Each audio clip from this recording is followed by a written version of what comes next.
नमस्कार अनि स्वागत छ तपाईहरुलाई नेपाली इस्युमा।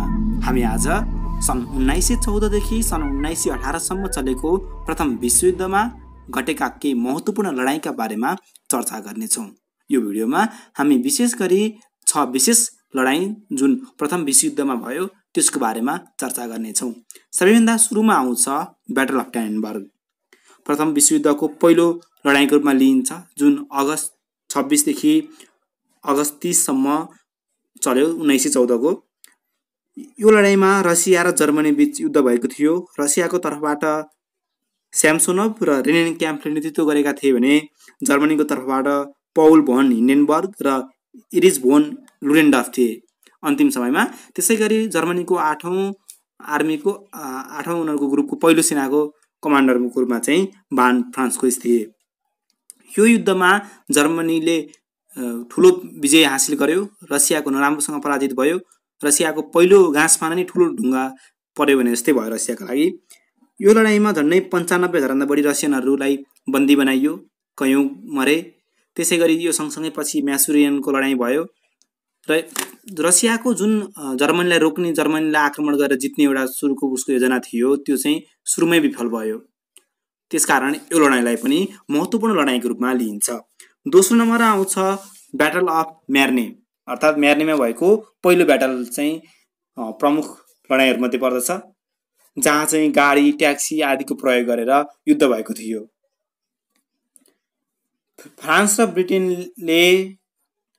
ब्रिटेन दुवै मिलेर जर्मनी विरुद्ध चाहिँ यसमा आक्रमण उनीहरू बीच युद्ध भएको थियो। जर्मनीको योजना थियो पेरिसलाई पूर्वबाट घेर्ने र आक्रमण गर्ने। त्यसो गरेपछि पेरिसलाई कमजोर बनाउन सकिन्छ भन्ने, उसको फ्रान्सलाई कमजोर बनाउन सकिन्छ भन्ने उसको लक्ष्य थियो। त्यो प्लान थाहा पाएर फ्रान्स सरकारले के गर्यो, 5 लाख जनतालाई बोर्डियक्स भन्ने ठाउँमा सारे 3 सेप्टेम्बर 1914 भित्रमै। अब बोर्डियक्समा उनीहरू सबैले सारे। जर्मनीले त्यसपछि आक्रमण गर्यो। जर्मनीले के गर्यो, पुरै सर्कल बनाएर आक्रमण गर्यो, पुरै गोलाकार तरिकाले आक्रमण गर्यो, गोलाकार घेराबन्दी गरेर। तर उनीहरू बीच चाहिँ ग्याप रहन गयो। जस्तै गोलो बनाउँदाखेरि तल र माथिल्लो बीच चाहिँ झन्नै 50 किलोमिटर जतिको चाहिँ ग्याप रह्यो।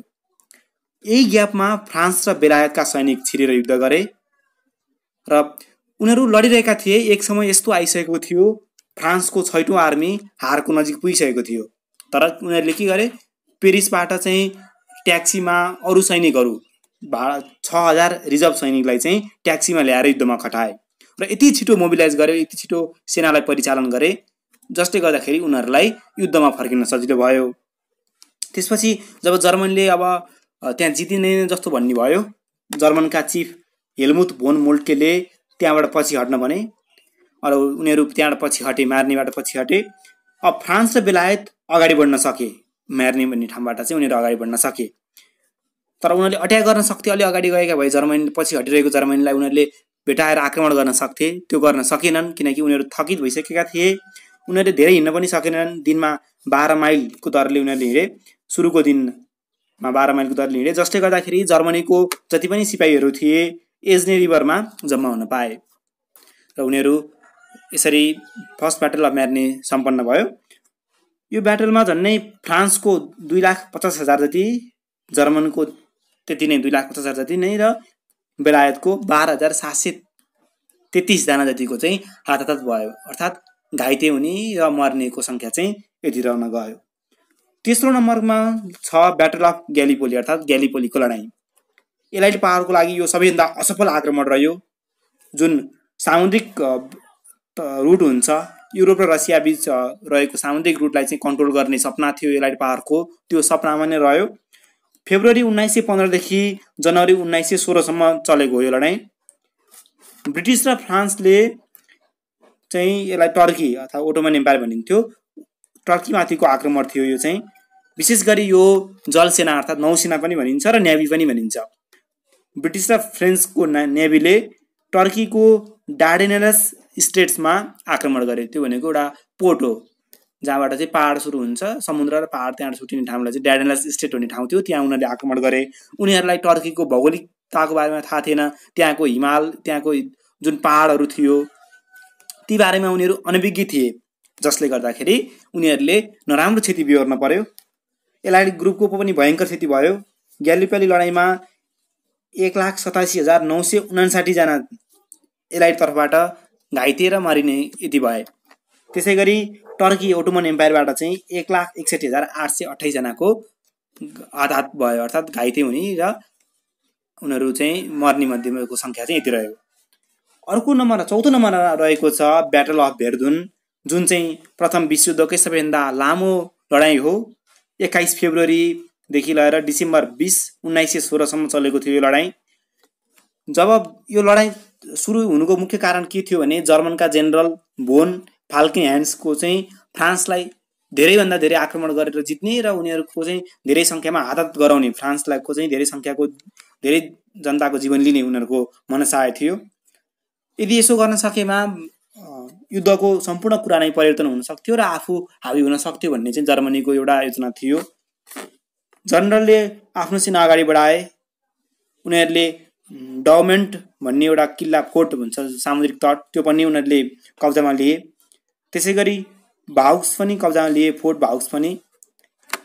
यो लडाइँ सुरु भइसकेपछि झन्डै 6 लाखभन्दा धेरैको मृत्यु भइसकेको थियो। त्यस कारणले जर्मनीले अब अगाडि नबढौँ, हामीले जित्नुपर्ने धेरै जितिसक्यौँ, रोकौँ भन्ने कुरा गर्यो।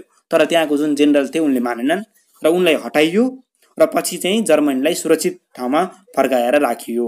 यसरी ब्याटल अफ भेर्दुन पनि सम्पन्न भयो।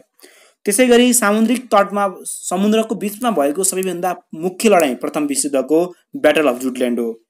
31 मे 1916 डेनमार्कको उत्तरी समुद्री तटमा यो युद्ध सुरु भएको हो। 250 भन्दा बढी जहाजहरूको प्रयोग भएको थियो। एडमाइरल भोन स्केर जर्मनका नौसेनाका कमान्डर थिए। उनले के गरे, एडमाइरल फ्रान्स भोन हिपरलाई र 40वटा जहाजलाई मगाए। त्यो जुन डेनमार्क, यता बेलायत, जर्मनीहरूको त्यो बिचमा रहेको समुद्रको छ, त्यहाँ चाहिँ अब उनीहरूले आफ्नो जहाज झिकाए।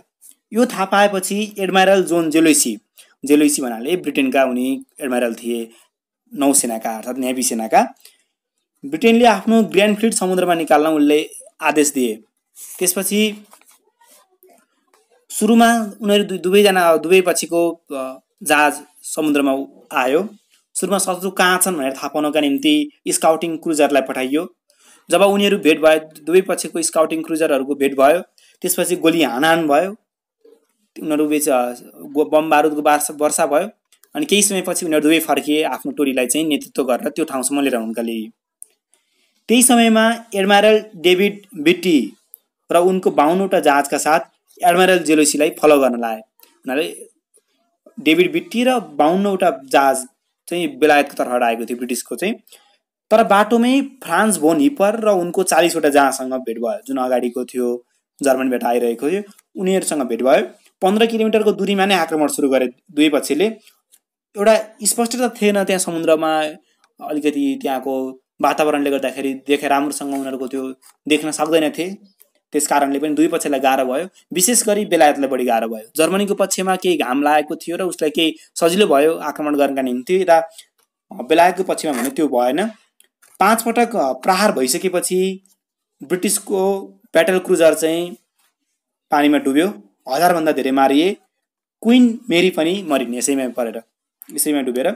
यो ब्याटल क्रुजरको नाम चाहिँ इन्डेफेटिगेबल थियो। अब रेनहार्ड भोन स्केर पनि आए। जब बिटीको हालत खराब भयो हैन, अनि ग्र्यान्ड फ्लिट पनि आउँदै थियो। त्यसै गरी जोन जेलोसी अर्थात् यो बेलायतको कमान्डर थिए, उनी चाहिँ स्क्वाड्रोन, उनको जहाजको नाम चाहिँ स्क्वाड्रोनको क्याप्टन थिए। उनी 20 किलोमिटर नर्थ वेस्टमै थिए जब यो लडाइँ, क्वीन मेरीको जहाज पड्कियो त्यो बेलामा उनी 20 किलोमिटर नर्थ वेस्टमै थिए आक्रमण हुँदा। त्यसै गरी ब्रिटेनको अर्को इन्भिन्सिबल जहाज पनि पानीमा डुब्यो, पड्केर डुब्यो। ग्र्यान्ड फ्लिट आउने बित्तिकै, ग्र्यान्ड फ्लिट भनेको चाहिँ बेलायतको जहाज आउने बित्तिकै आक्रमण सुरु गर्यो, गोली हान्न सुरु गर्यो। अब रेनहार्ड भोन स्केर जो चाहिँ जर्मनीका कमान्डर थिए, उनी आफू डेन्जरमा छु भन्ने थाहा पाएर नर्थतिर लागे। एडमाइरल जोन जेलोसीलाई लाग्यो ग्र्यान्ड फ्लिटलाई अब जालमा पारेर ध्वस्त बनाउन लागे, त्यसैले फलो नगर भने। त्यसपछि उनी साउथ इस्ट र साउथ लागे। कारण के थियो, जर्मनीको क्याप्टेन जुन स्केयर थिए उनी अब आफ्नो घरतिर फर्किन लागिसकेका थिए। उनलाई बाटोमै रोक्ने र केही समय र आक्रमण गर्ने उनको योजना थियो जेलोसीको। केही समयमा दुवै जहाजको भेट भयो। स्केयरले एडमिरल हेफरलाई ग्रान्ड फ्लिटसँग लड्न भने र बाँकी जहाज त्यहाँबाट अन्त्य लगे। 20 मिनट जति बम बारुद हानाहान भयो र फ्रान्स बोन हिपर पनि घर फर्के। त्यसपछि एउटै बाटो किन जानु भन्ने हिसाबले जेलोसी साउथ वेस्ट लागे र फ्रान्स हिपरको जहाजलाई फेरि भेटाए। त्यो बेलामा जर्मनीको नमजासँग हार भयो। लुट्सो डुब्यो। सेडलिट्स र डेरफ्लिङ्गर नामक जहाजहरू ध्वस्त भए। त्यसपछि ब्रिटिस पनि फर्कियो।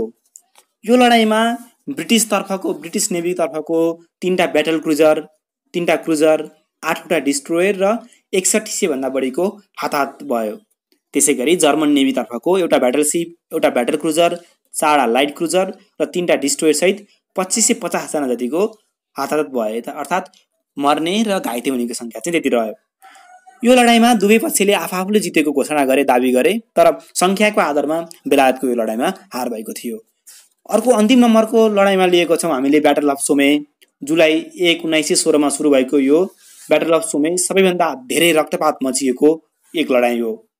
जुन लडाईँ चाहिँ ब्रिटिस फ्रान्स र फ्रान्स एक पक्ष र जर्मनी विरुद्ध चाहिँ लडाईँ भएको थियो। सोमे रिभर, फ्रान्सको सोमे रिभरमा चाहिँ यो लडाईँ भयो, जहाँ चाहिँ 30 लाख भन्दा बढी सेनाले भाग लिएका थिए। 15 लाख सेना चाहिँ नोभेम्बरसम्ममा मारिए यही लडाईँमा। ब्रिटिसले सुरुकै दिन 57,000 भन्दा बढी सेनाको चाहिँ एउटा उनीहरू गुमाउन पुग्यो। कति धेरै घाइते भए, कति मरे सुरुकै दिन ब्रिटिसले। तर पनि सही रणनीति, आपसी सञ्चारको राम्रो भूमिकाले गर्दाखेरि युद्धमा आफूलाई टिकाइराख्न सक्यो, जसले गर्दाखेरि यो लडाईँको अन्तिम समाप्तिँदाखेरि ब्रिटिसले आफ्नो विजय हासिल गर्न सक्यो। उनीहरूको ब्रिटिसको एउटा के प्लान थियो भने आफ्नो सेना अगाडि बढाउनुभन्दा, जुन सेना जानुभन्दा अगाडि चाहिँ बम अगाडि फालिदिने, धेरै बम अगाडि फालेर जर्मनीको डिफेन्स लाइनलाई ध्वस्त बनाउने, त्यसपछि मात्र आफ्नो सेना अगाडि पठाउने उनीहरूको योजना थियो। त्यही अनुरूप उनीहरूले 1.75 मिलियन अर्थात् 17,50,000 भन्दा बढी चाहिँ गोला बारुद फाले। यसरी बारुद फालिसकेपछि जर्मनीको डिफेन्स ध्वस्त भयो। यो लडाईँमा अगस्त 31, 1916 मा अमेरिकी नागरिकको पनि मृत्यु भयो, जसले बेलायतको सेनालाई सहयोग गरिरहेका थिए। अगस्त 31, 1916 मा ह्यारी बटर्स नामक अमेरिकन नागरिकको चाहिँ मृत्यु भएको थियो। यो पहिलो अमेरिकन नागरिक थिए उनी यो युद्धमा भाग मर्ने। यो युद्धमा झन्डै बेलायततर्फको 4,20,000 को हताहत भयो। फ्रान्सको 2 लाख, त्यसै गरी जर्मनको 5 लाख जनाको चाहिँ हताहत भयो। ब्याटल अफ सोमेमा पहिलो पटक ट्याङ्कको पनि युज गरियो यो लडाईँमा। सेप्टेम्बर 15 मा 32वटा मार्काई नामको ट्याङ्कहरू प्रयोग भयो। यो लडाईँमा बेलायतका प्रधानमन्त्री हेर्बर्ट एस्क्विथका छोरा रेमन्ड एस्क्विथ, जसको 37 वर्षको उमेरमा मृत्यु भयो। यसरी हामीले प्रथम विश्वयुद्धका प्रमुख लडाईँहरूको बारेमा चर्चा गरेका छौँ। तपाईलाई आजको यो भिडियो कस्तो लाग्यो कृपया कमेन्ट गर्न नभुल्नुहोला। साथसाथै नयाँ जानकारीका लागि नेपाली इस्युलाई सब्स्क्राइब गर्नुहोला। धन्यवाद।